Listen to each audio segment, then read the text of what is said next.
Good morning बच्चों।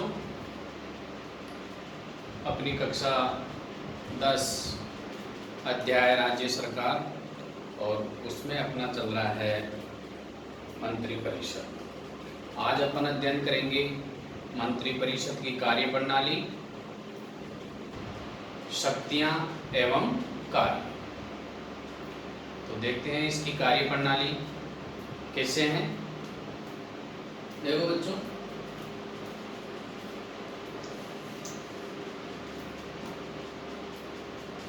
कार्य प्रणाली की अपन बात करें। मंत्री परिषद जो है, इसकी जो महत्वपूर्ण इकाई है या जो महत्वपूर्ण कार्य करती है वो है मंत्रिमंडल।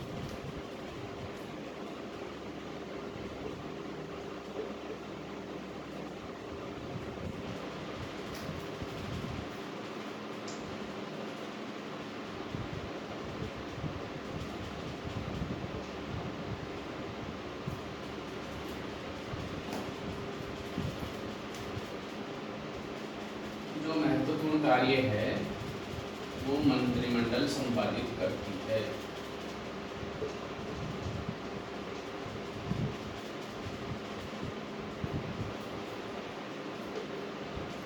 मंत्रिमंडल और मंत्री परिषद का मैंने आपको बता दिया था, केंद्र सरकार में बता दिया था, राज्य सरकार में भी बता दिया था। फिर एक बार मैं आपको रिमाइंड कर दूं कि मंत्रिमंडल में सिर्फ कैबिनेट मंत्री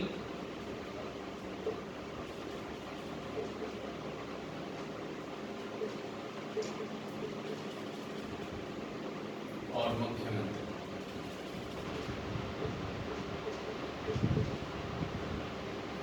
ये मंत्रिमंडल में शामिल होते हैं। और जो मंत्री परिषद है इसमें कैबिनेट भी आता है,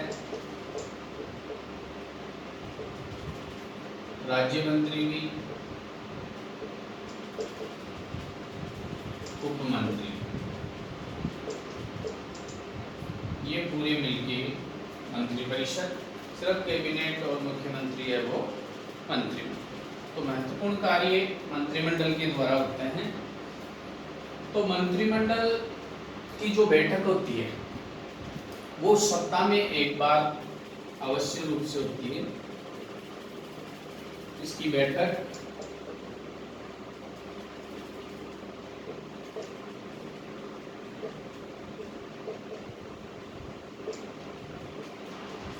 सप्ताह में एक बार, लेकिन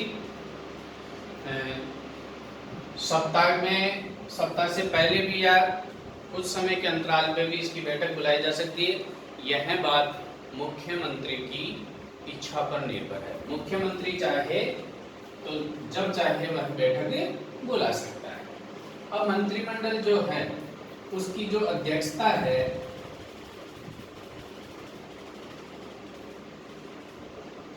वो मुख्यमंत्री करता है।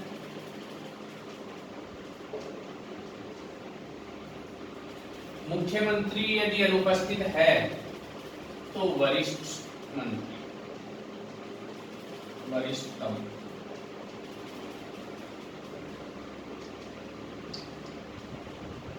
वो इसकी अध्यक्षता करता है।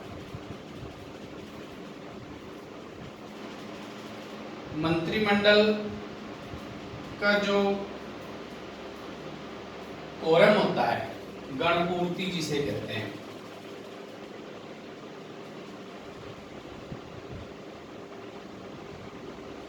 या अपन बोल सकते हैं कोरम।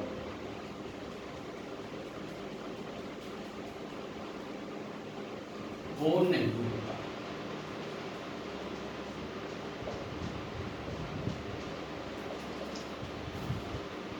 मंत्रिमंडल का कोई गणपूर्ति या कोरम नहीं होता। गणपूर्ति या कोरम से मतलब होता है कि इतने सदस्य तो होने ही चाहिए, बैठक के लिए अनिवार्य है।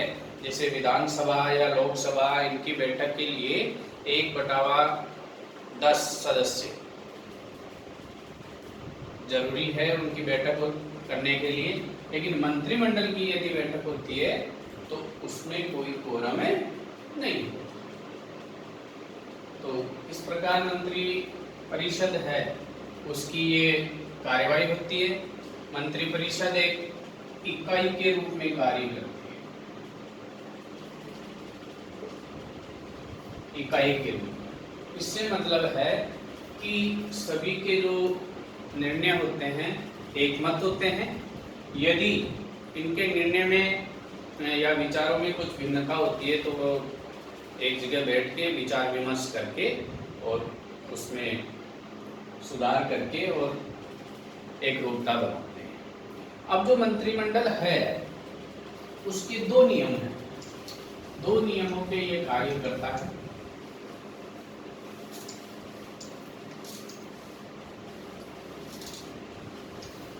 मंत्रिमंडल के दो नियम,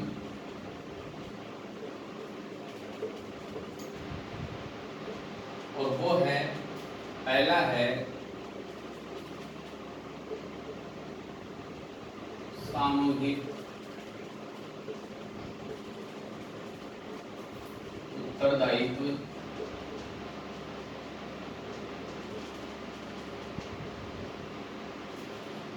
और दूसरा है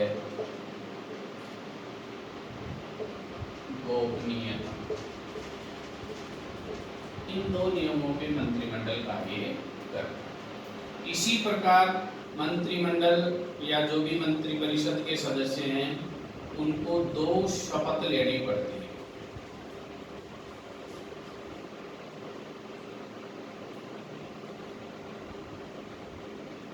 एक कर्तव्य निष्ठा की,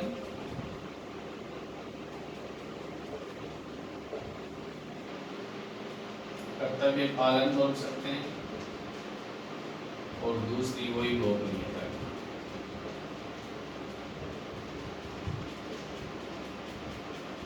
इस प्रकार मंत्रिपरिषद की जो कार्य प्रणाली है वो अमल में आती है, हमें ये ध्यान रखना है।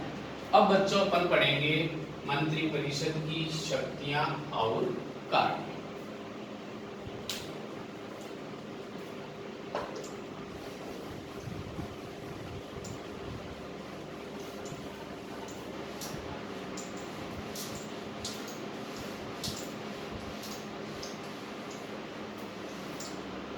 शक्तियां और कार्य में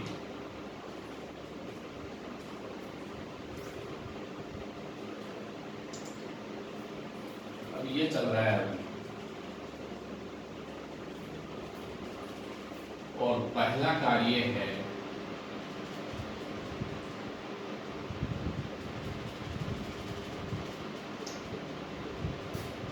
शासन की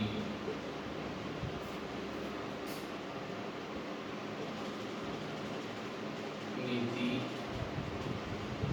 निर्माण।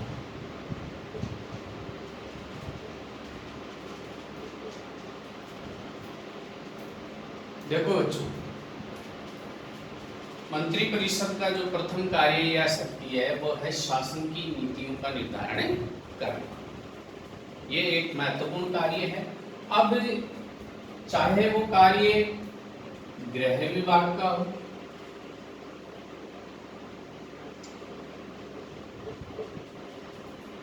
शिक्षा विभाग का हो,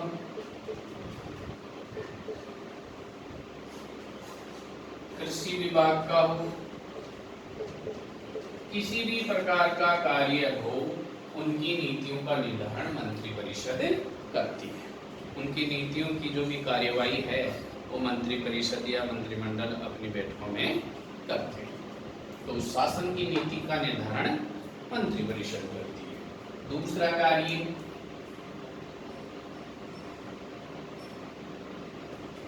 उच्च पदों पर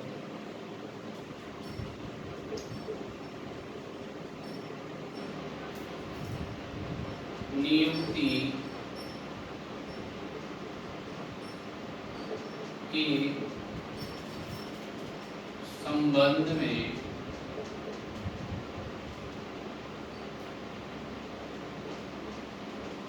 राज्यपाल को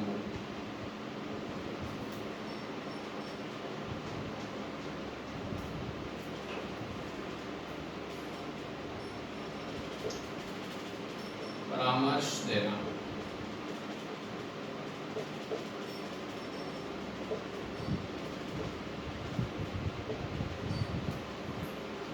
देखो बच्चों, उच्च पदों पर नियुक्ति के संबंध में राज्यपाल को परामर्श देगा। वैसे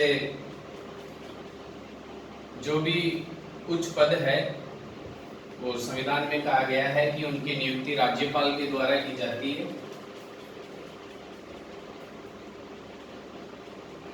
जैसे राज्य अधिवक्ता,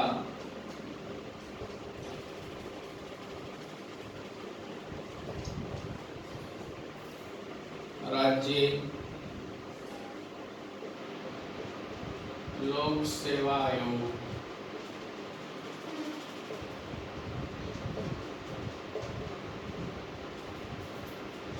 के अध्यक्ष व सदस्य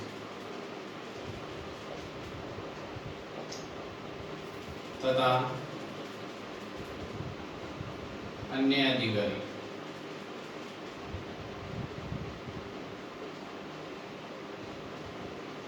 तो इनकी नियुक्ति का जो संवैधानिक तौर पे कार्य राज्यपाल करता है, लेकिन वास्तविक रूप से जो ये कार्य है, इसका परामर्श है, वो मंत्रिपरिषद राज्यपाल को कहती है कि इन व्यक्तियों की आपको नियुक्ति करनी है, तब जाके राज्यपाल उनकी नियुक्ति कर रहा है। तो वास्तविक रूप से इन उच्च पदों पर जो अधिकारी है, व्यक्ति है, उनकी नियुक्ति का जो परामर्श है वो मंत्रिपरिषद राज्यपाल को देती है, फिर राज्यपाल उनकी नियुक्ति कर रहा है। आगे हैं तीसरा जो कार्य है वो है विधानमंडल में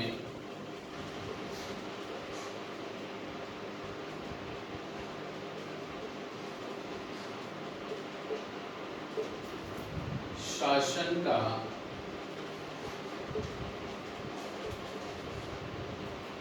प्रतिनिधित्व।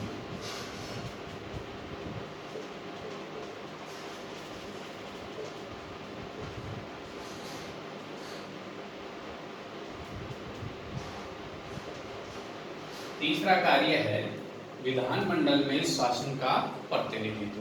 देखो बच्चों, विधानमंडल में विधानसभा या विधान परिषद जो होती है, तो मंत्री उनकी बैठकों में उपस्थित होते हैं, उनके प्रश्न एवं आलोचनाओं का उत्तर देते हैं, और जो शासन की कार्यवाही है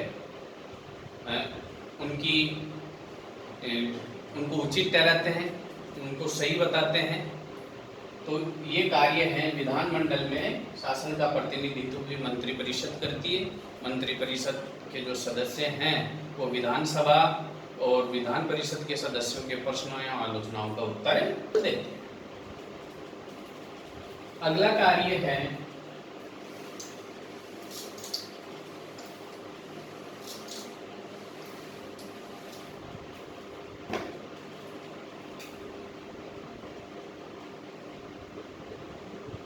कानून निर्माण की कार्यवाही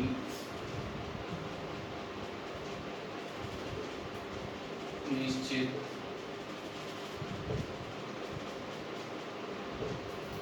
करना। देखो बच्चों, कानून निर्माण, मंत्रिपरिषद का कार्य सिर्फ शासन की नीति निर्धारित करना ही नहीं है, वरना कानून निर्माण की कार्यवाही भी निश्चित करना। सदन में कौन कौन से विधेयक प्रस्तुत होंगे,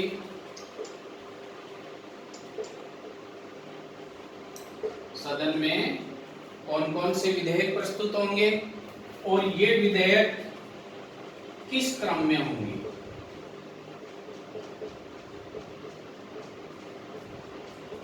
तो इसका जो निर्धारण है, जो विनिश्चय है, वो मंत्रिपरिषद करती है कि कौन कौन से विधेयक प्रस्तुत करने हैं और किस क्रम में करने हैं, तो इस प्रकार मंत्रिपरिषद कानून निर्माण की भी जो निश्चितता है वो तय करती है। अगला जो कार्य है वो है बजट तैयार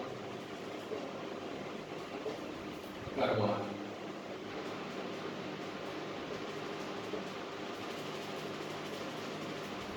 देखो बच्चों, हर साल वित्तीय वर्ष से पूर्व, हर साल वित्तीय वर्ष, अब वित्तीय वर्ष की बात आते मैंने बता दिया था कि प्रतिवर्ष 1 अप्रैल से 31 मार्च का जो है समय वो वित्तीय वर्ष का समय है अपने। तो प्रतिवर्ष वित्तीय वर्ष से पूर्व सदन में बजट प्रस्तुत किया जाता है वित्त मंत्री के द्वारा। लेकिन ये जो बजट तैयार होता है वो मंत्रिपरिषद की देखरेख में होता है। बजट मंत्रिपरिषद की देखरेख में होता है, उनके परामर्श एवं सलाह के अनुसार ये तैयार किया जाता है। तो फिर जो ये तैयार बजट है उसको वित्त मंत्री प्रस्तुत करता है, सदन में रखता है। तो इस प्रकार मंत्रिपरिषद की जो कार्य प्रणाली, शक्तियां एवं कार्य अपन ने पढ़ा। तो मैं मानता हूं आपको समझ में आया होगा। आज का इतना ही। जय हिंद, जय भारत।